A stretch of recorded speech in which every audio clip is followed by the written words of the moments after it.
Science Magazine is reporting that Republican representative, unsurprisingly, Lamar Smith is launching an assault on the National Science Foundation. Now, this shouldn't be surprising. Republicans hate the National Science Foundation and the fact that they're receiving government money, although I'll tell you how little they're receiving in government money in just a second. But recently, he proposed something known as the High Quality Research Act. Yeah. And according to Raw Story, Smith's High Quality Research Act scraps the NSF's current peer review process, which solicits the opinions of independent experts as to the intellectual merit of broader impacts of proposed research. Instead, a new set of non-scientific standards for science funding are being proposed. That's awesome. Look, we talk about the Republicans' war on science.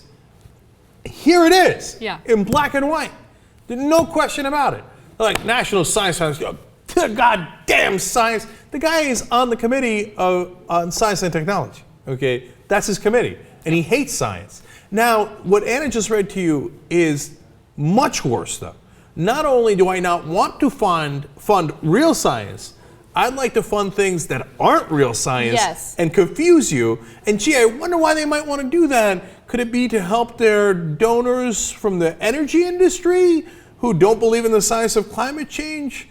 And how would they be able to take advantage of that? Could the Koch brothers, who apparently can't buy enough scientists, and that's a great credit to the scientists of the world, think, well, if I can't buy a scientist, maybe I could buy a guy in a lab coat that he got from a Halloween store, and I can get Lamar Smith to say, it's not peer-reviewed, but we'll call it science. So let me jump in very quickly and just reread the very beginning of that graphic and how it just contradicts itself, right? Smith's High Quality Research Act scraps the NSF's current peer-reviewed process. No, but this is but that's Republican 101. The Clean Air Act, Clean Water Act, whatever. I mean, whenever they say clean or clear or quality anything, you know that you're about to get the exact opposite. Yes. Because they saw 1984 as not a warning sign, but a how-to manual.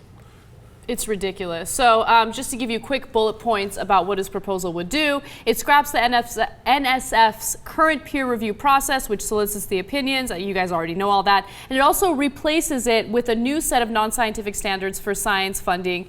It will discount the importance of research duplication, an important part of the scientific process. Scientists cannot independently verify experimental results from other laboratories.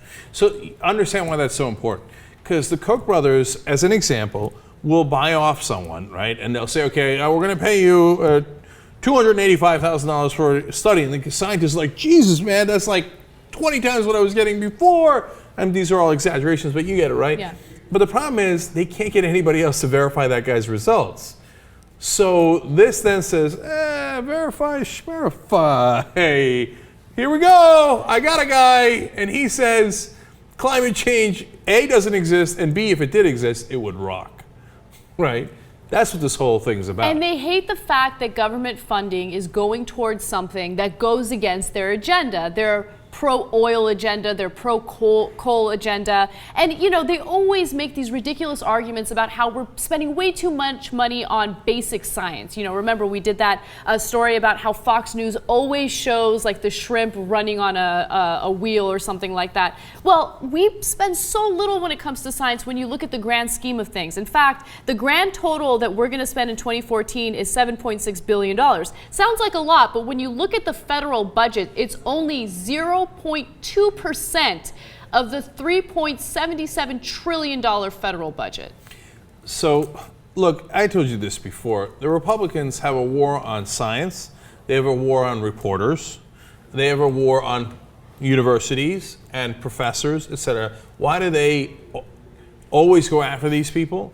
Because they hate facts. It gets in the way of their propaganda. They want to pay people to do propaganda. And so if you hear from a scientist, or you hear from a teacher, or you hear from someone, a journalist trying to bring you facts, that all hurts the conservative cause. And the reality is it didn't have to be that way. It doesn't have to be a conservative liberal thing. It's just that conservatives have been duped into believing that they should serve the corporate interests. Now, a corporation doesn't have to be against science, you know, and as much as we have issues with Monsanto for other things, They use science and they have increased the food supply, and then they've got other problems, etc. My point is that corporations don't have to be anti-science. But if it suits their agenda and they want to make more money, well, they pay people to be anti-science, and they pay for that propaganda. Yeah. And who are they going to get it from? The Republican Party. And finally, that goes to my larger point. This is my frustration with the media. They call this crap even. Yep. It's not even. We have look, the Democrats are horrible. I'm not sure there's a show in the country that beats up on the Democrats more than we do. Certainly not any show that does it with substance and facts. You know, the Fox News will do their crazy stuff against them, right? But we bring facts here and we explain what they're doing wrong. But the Republican Party is disingenuous at its core. It's not representing conservative positions. It's representing corporate positions that they have been bought and paid to represent. So when the Washington press corps is like, well, the Democrats say this and the Republicans say that, and so Lamar Smith would like to destroy science in the country, is really concerned about the budget. So he'd like to reduce the National Science Foundation's budget because he's worried about it. Now, he's not so worried that he's going to take away trillions in tax cuts from the rich. No. Then he's not concerned about the budget. He's not so concerned that he's not going to start another $1 trillion war. But my God, it's 0.2% of the budget. We got to hack away at it. That's not why. And if you don't cover the fact that Lamar Smith is a sellout person who is doing the bidding of his donors exclusively, then you suck at your job. You're not reporting the real news. The funny thing is, when I say this and they see it, the people in Washington, they think, oh, this guy's too biased.